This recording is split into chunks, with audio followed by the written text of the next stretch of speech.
Programang ito ay rated SPG, striktong patnubay at gabay ng magulang ang kailangan. Tila ilalaglag nga ni Chairman si Rigor sa gaganaping hearing dahil si Chairman ang magpapatotoo na personal ang galit ni Rigor kay Tanggol.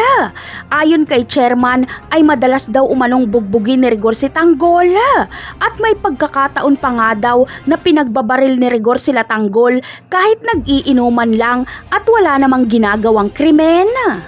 Kaya naman, ito ang gagamitin ng abogado ni Tanggol laban kay Rigor. Pilit na aalamin ng abogado ni Tanggol kung ano ba talaga ang ugat ng galit ni Rigor kay Tanggol.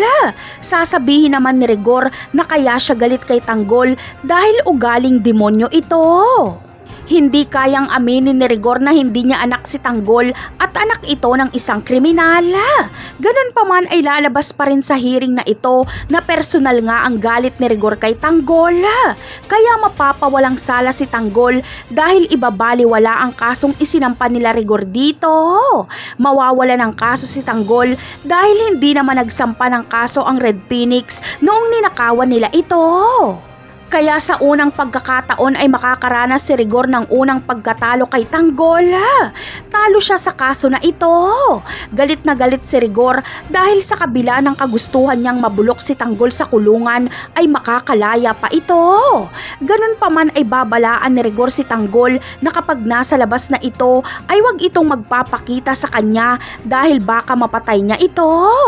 Napakarami pa nating dapat abangan sa mga susunod na episode. Paalam!